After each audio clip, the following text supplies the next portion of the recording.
नमस्कार दोस्तों।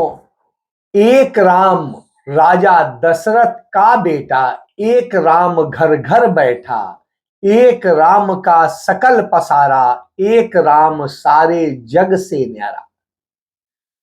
राजा राम के बारे में इस तरीके की, मर्यादा पुरुषोत्तम राम के बारे में इस तरह के शब्द कहे, आप समझ सकते हैं जिसका मतलब है एक राम, जो राम राजा दशरथ का बेटा है, और एक राम घर घर में बैठा हुआ, यानी हर घर में, हर दिल में है। एक राम सकल पसारा, वो सारे सकल पूरे संसार में है, और एक राम सारे जग से न्यारा, वो सबसे जग में न्यारा है। क्यों? क्योंकि वो मर्यादा पुरुषोत्तम, वो मर्यादाओं को कभी नहीं तोड़ता है, न अपने लिए न किसी और के।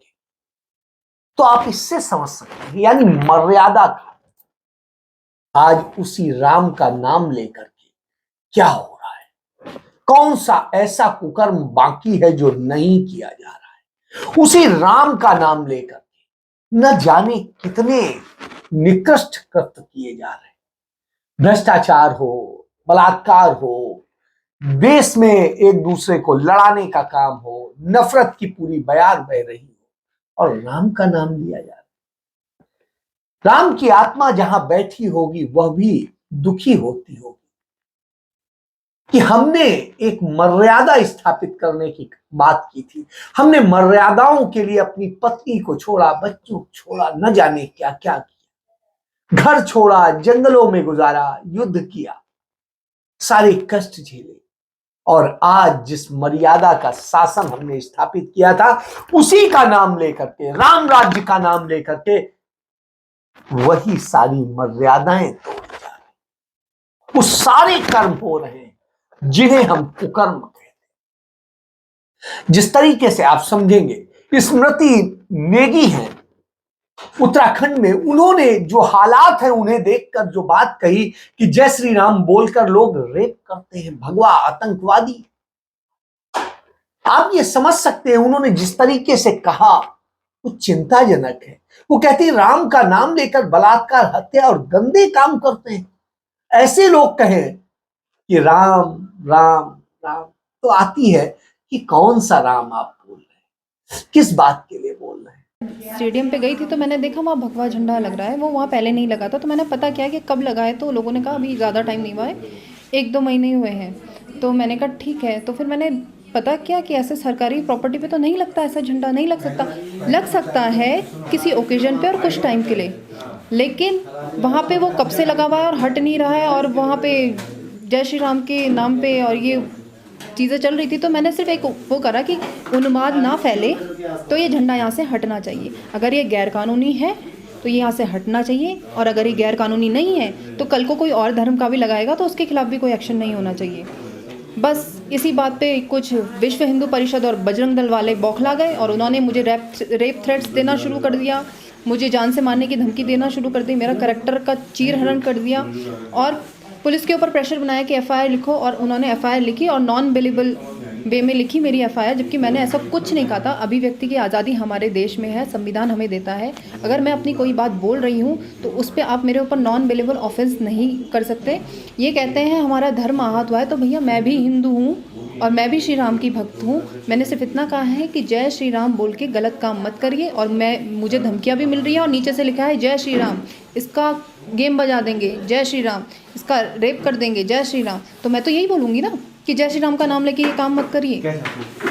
मैं ये चाहती हूँ कि धार्मिक सौहार्द बनाने के लिए वो झंडा वहाँ से हटना चाहिए, और कानून को ऐसे आगे भी ध्यान देना चाहिए कि आगे कोई ऐसी हरकतें ना करे जो धार्मिक उन्माद फैला सके। पुलिस की तरफ से सपोर्ट कर रही है आपको? पुलिस की तरफ से मुझे कोई सपोर्ट नहीं मिला है, क्योंकि मैंने 16 फरवरी को एसएसपी सर को कंप्लेंट करी थी, by email, by WhatsApp, by registry. पर उसमें उन्होंने विद स्क्रीनशॉट्स भेजे जो मुझे रेप थ्रेट्स दिए जा रहे हैं, पर उसमें कोई एक्शन नहीं लिया गया। उनके खिलाफ कोई एफआईआर नहीं करी गई, लेकिन मेरे खिलाफ एफआईआर करी गई। तो मित्र पुलिस उत्तराखंड की मुझे लग नहीं रही, अभी मित्रता नहीं दिखा रही है वो मुझ पर। आपको याद होगा कुछ समय पहले जब ऑस्ट्रेलिया गए थे हमारे प्रधानमंत्री, तो वहां पर बीजेपी के लिए, जो बीजेपी का ओवरसीज वो है, संस्था है, उसका जो अध्यक्ष था, वो अध्यक्ष सीरियल रेप्स के मामले में दर्जनों रेप किए उसने, और वो दर्जनों में वो रेपिस्ट नरेंद्र मोदी का खास। आप कल्पना करिए कौन सा भारत बना रहे हैं, और क्या दुनिया में इस तरह से आप इज्जत बढ़ाएंगे। उसने जितनी भारत के नाम डुबोया है, नाक कटाई है, और उसके साथ में आपका नाम जुड़ा हुआ है, भाजपा का नाम, वो भी जय श्री राम बोलता था, लेकिन राम का नाम लेकर के उसने क्या किया, इससे समझा जा सकता है। तो जब ये हो रहा हो तो चिंता करनी पड़ती है। एक घटना का आज जिक्र करूंगा। आज सोनीपत में एक स्कूल में आरटीई के तहत राइट टू एजुकेशन, जो कांग्रेस पार्टी ने अधिकार दिया था कि हर व्यक्ति को, हर बच्चे को शिक्षा का अधिकार है, और वो मिनिमम शिक्षा का अधिकार पाता है, और उसमें पढ़ने के लिए उसे पूरी तरीके से हर स्कूल, हर जगह अधिकार दिए, इसके लिए व्यवस्था की। लेकिन सोनीपत में जब एक महिला अपने बच्ची को एडमिशन के लिए जाती है, तो उसका एडमिशन नहीं होता है, तमाम जगह वो भटकती है, तो वो शिक्षा अधिकारी के कार्यालय में बात करती है, और वहां जब उनको करती है तो वहां शिक्षा अधिकारी कार्यालय का जो कर्मचारी है, जो देखता है, जो शिक्षा अधिकारी से अटैच्ड है, वो कहता है 30,000 रुपए पड़ेंगे, प्लस आपको हमारे साथ 2-3 घंटे गुजारने पड़ेंगे। तो आप ये समझिए, जिस तरीके से वो कहता है, उसने, महिला ने फोन पर सारी रिकॉर्डिंग कर ली। वो कहता है, यदि वो कहती है 30,000 रुपए होते मेरे पास तो मैं आरटी के लिए क्यों भटक। तो कहते हैं ठीक है, यदि ये नहीं है तो आपको हमारे साथ हर महीने कुछ घंटे गुजारने पड़े। यदि ये है तभी, यदि आप ये करते हैं तो आधे घंटे में हम आपके उसका बेटी का नाम शामिल करा दें, नहीं तो नहीं। अब आप समझिए, जब उसके सारे पेपर्स मौजूद थे, सब कुछ था, और उसके बाद में उसका नाम नहीं, तो बार बार कहती, वो कहे सेवा पानी करना पड़ेगा मेरे साथ में 2-3 घंटे, अब आप समझ सकते हैं सारी चीजें, मैं क्या कहूं। तो इस तरह की स्थिति है, और जब इस तरह की स्थिति हो तो आप क्या कहें। उस महिला ने अपने पति को सारी रिकॉर्डिंग सुनाई, और पति ने और उसके साथियों ने मिलकर इस पर प्रदर्शन किया, तमाम चीजें हुई, पुलिस में एफआईआर दर्ज करी। ये सब कार्य, क्या सरकार यही ऑब्जर्व करती है, अफसरान इतनी सैलरीज लेकर के क्या करते हैं। इसके बाद ये, और जब हम ये बात करते हैं तो आइए, हमारे देश की रेसलर्स, यानी जो पहलवान है, लड़कियां पहलवान है, जो नई नई लड़कियां जाती हैं पहलवानी के लिए, सोचती है हम देश को मेडल दिलाएंगे, गोल्ड मेडल दिलाएंगे, और दिला रही। हरियाणा की तमाम बच्चियों ने गोल्ड मेडल दिलाए। उन्हीं वही सारी बच्चियां इस समय जंतर मंतर बैठी हुई है, धरना दे रही, भयंकर गर्मी में दे रही। क्या उन्हें, जिन्हें प्रैक्टिस करनी चाहिए, अगले मेडल दिलाने के लिए काम करना चाहिए, वो पहलवान वहां पर सड़क के किनारे जमीन पर बैठे हैं, धरना दे रहे हैं। क्यों वो बेटियां धरना दे रही हैं, क्यों? क्योंकि उन बेटियों से कहा जाता है, आपको यदि टीम में रहना है, शामिल होना है, खेलना है, आगे खेलना है, तो हमारे साथ रात गुजारनी हो। अब आप कल्पना करिए कि रात गुजारनी होगी, और ये कोई और नहीं, इसमें जिस पर आरोप है वो कुश्ती संघ का राष्ट्रीय अध्यक्ष है, और भारतीय कुश्ती संघ का जो अध्यक्ष है वो कोई और नहीं, उत्तर प्रदेश का बाहुबली माफिया विधायक, जो भारतीय जनता पार्टी का सांसद है, वो ब्रजभूषण शरण सिंह है। तमाम गाड़ियों के काफिले चलते हैं, असलहेधारी चलते हैं, 50 से अधिक स्कूल कॉलेज चलाता है, तमाम आपराधिक मुकदमे, कोई उस पर कुछ नहीं। अपनी ही पार्टी के प्रत्याशी, सांसद प्रत्याशी घनश्याम शुक्ला को मरवा देता है, लेकिन कुछ नहीं होता है। और पार्टी के, भारतीय जनता पार्टी के जो भी पुरोधा कहे जाते हैं, चाहे अटल बिहारी वाजपेयी रहे हो, लाल कृष्ण आडवाणी रहे हो, या इस समय नरेंद्र मोदी हो, वो सब उसके आगे नतमस्तक, किसी की हिम्मत नहीं। क्यों? क्योंकि वो इतना बाहुबली है, वो अपनी सीट के साथ साथ कई और सीटों पर प्रभाव डालता है, इसलिए डर लगता है इस सरकार। यह स्थिति जहां एक तरफ माफियाओं पे पूरी तरीके से कहते हैं उन्हें नेस्तनाबूद कर देंगे, वहीं दूसरी तरफ ऐसे माफिया देह का सौदा कर, और जहां खुश होना चाहिए, जहां प्रधानमंत्री उन लड़कियों से जो गोल्ड मेडल लेके आती हैं उनके साथ फोटो खिंचाते हैं, उनके साथ एक पूरा इवेंट आयोजित करते हैं, वहीं दूसरी तरफ जब उनके साथ ये हो रहा होता है तो चुप्पी साध लेते हैं, एक शब्द नहीं निकलता है, जांच के नाम पे कुछ नहीं होता, पुलिस एफआईआर नहीं दर्ज करती है, और उन बच्चियों को सुप्रीम कोर्ट जाना पड़ता है। आज सुप्रीम कोर्ट ने उस पर नोटिस किया, और ये आज से नहीं चल रहा है, 3 महीने पहले से कुछ नहीं हुआ, तो अब वो फिर बैठी। कांग्रेस पार्टी की महिला अध्यक्ष डिसूजा वहां पहुंची थी कल, और आज हरियाणा के पूर्व मुख्यमंत्री भूपेंद्र सिंह हुड्डा उनके समर्थन में पहुंचे, और उन्होंने सबसे हाथ जोड़ के उन बेटियों ने अपील की है कि अब देश के लिए, इन बेटियों के लिए बोलिए, क्योंकि पिछली बार तो हमने कहा था कि इस पर कोई राजनीतिक दल, कोई भी हम राजनीति नहीं होने देंगे, लेकिन हमने देखा हमारे साथ राजनीति हो गई जब हमने किसी राजनीतिक दल को कोई श्रेय नहीं दिया। इसलिए अब सब आमंत्रित। आप कल्पना करिए कितना विवश हो कि उन्होंने ये किया होगा। तो यह हालत है, और जब यह हालत हो तो आप समझ सकते हैं कि किस तरीके से स्थिति। आपको याद होगा उत्तर प्रदेश का चुनाव था, श्रीमती प्रियंका गांधी ने एक नारा दिया था, लड़की हूं लड़ सकती हूं। तो आज लड़कियां लड़ रही हैं, तो निश्चित रूप से उनके समर्थन में आना पड़ेगा, वो इंसाफ की लड़ाई है। तो यह स्थिति है, और ये एक जगह स्थिति नहीं, तमाम जगह रेप हो रहे हैं, तमाम जगह घटनाएं हो रही हैं, और रेपिस्ट जय श्री राम का नारा बोल रहे हैं। आपको याद होगा इसी नारे को लेकर के बिल्किस बानो के साथ बलात्कार हुआ था 2002 में गुजरात में, उसी मोदी के गुजरात में जब वो मुख्यमंत्री, और उन बलात्कारियों को छोड़ दिया गया।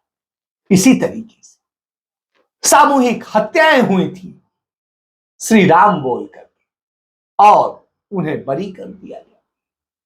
अब कल्पना करिए कहां जा रहे हैं हम, कौन सा देश बना। आप इन सब चीजों को देखेंगे, नफरत के खेल को देखेंगे। मेरे बड़े बुजुर्ग कहा करते थे, दंगे फसाद को जनसंघ कराती है, भारतीय जनता पार्टी कराती है। आज हम देख रहे हैं कि बिल्कुल वही हो रहा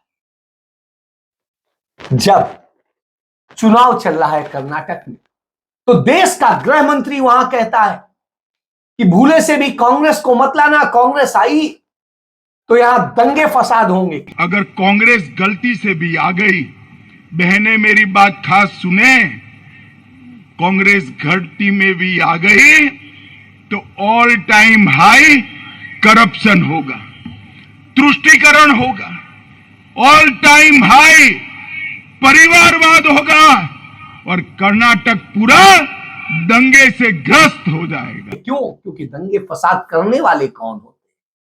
हमने देख लिया है, इतिहास गवाह, दंगे फसाद की शुरुआत करने वाले ऐसे ही भगवाई होते हैं जिन्हें न धर्म का ज्ञान है, न जिनके मन में राम के प्रति श्रद्धा है। वो राम का नाम लेकर राम को कलंकित करते हैं, तो आप समझ सकते हैं, और कुकर्म करते हैं। यह एक सत्य।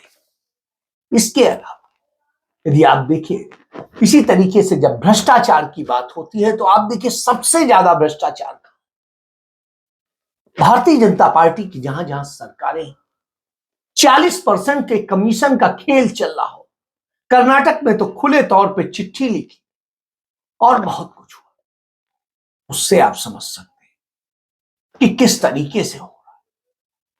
प्रधानमंत्री पुलवामा में सैनिकों के मर जाने पे खामोशी साधे हुए हैं, आज तक कुछ नहीं हुआ, कोई जांच नहीं, कोई बात नहीं। और उसके बाद जिस तरीके से उससे वोट बटोरने के लिए न जाने क्या क्या उन्होंने किया, इसी तरीके से बाकी सारी चीजों पे तो आपकी न जान की कीमत है, न किसी मर्यादा की कीमत। एक धर्म विशेष के लोगों को गाली दो, जय श्री राम बोलो, धर्म का आपको ज्ञान नहीं है, आप जानते नहीं है वेद क्या है, वेदांत क्या है, उपनिषद क्या है, तो आप समझ सकते हैं कि क्या आप बना रहे हैं, कौन सा देश बना रहे हैं। वो नफरत वाला देश जहां सब कुछ बर्बाद हो जाए। 5 जवान हमारे शहीद हो गए, प्रधानमंत्री ने क्या किया? न शोक व्यक्त की, न संवेदना का एक शब्द बोला, बस चुप रहो। क्यों? 5 सैनिक हमारे पुंछ में शहीद हुए, इस पर क्यों आवाज नहीं निकल रही है? क्योंकि प्रधानमंत्री कैसे कहेंगे उन सबको चुनाव में अपना आधार बनाना है।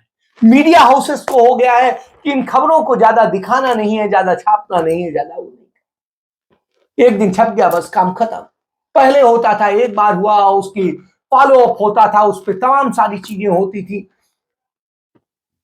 लेकिन आज सब खामोशी है। तो कुछ भी गुनाह करो, बस जय श्री राम बोल, हत्याएं करो तो जय श्री राम बोल और बच जाओ। यही शायद इस भारतीय जनता पार्टी का चेहरा है। और इसी नाम पर तमाम बलात्कारी, तमाम हत्यारे, तमाम लोग माफ किए जा रहे हैं और बेटियों को सड़क पर इंसाफ के लिए बैठना पड़ रहा है। सरेआम आबरू लूटी जा रही है, गैंग रेप हो रहे हैं और उन राज्यों में हो रहे हैं जहां कहा जाता है डबल इंजन की सरकार है, राम राज्य है, अमृत काल चल रहा है। तो किसके लिए अमृत काल? बलात्कारियों के लिए, भ्रष्टाचारियों के लिए, मोदी के वोट के लिए, सत्ता के लिए और लूट के लिए। शायद यही सत्य, इस सत्य को हमें पहचानना होगा, क्योंकि बलात्कारी कोई और नहीं होता है। यदि आप बलात्कारियों का बैकग्राउंड देखेंगे तो वो भाजपाई मिलते हैं, 80% भाजपाई हो, चाहे भाजपा के पदाधिकारी हो, कार्यकर्ता हो, मंत्री हो, विधायक हो, न जाने क्या क्या। इससे आप समझ सकते। और कार्रवाई किन पर होती है? जो आपको सही राह दिखाते हैं, जो कहते हैं सब मिलकर रहिए, सब जन हिताय सब जन सुखाय की बात करते हैं, उन पर कार्रवाई हो। तो यही एक सत्य। इसके साथ अपनी बात समाप्त करता हूं। आपको सच जानना बेहद जरूरी है, क्योंकि देश जिस दशा में जा रहा है, दिशा में जा रहा है, उस स्थिति में संकट का क्षण, यदि आप अभी भी नहीं जीते तो बुरे हालात। इसके साथ बात समाप्त करता हूं। जय हिंद, जय भारत, वंदे मातरम।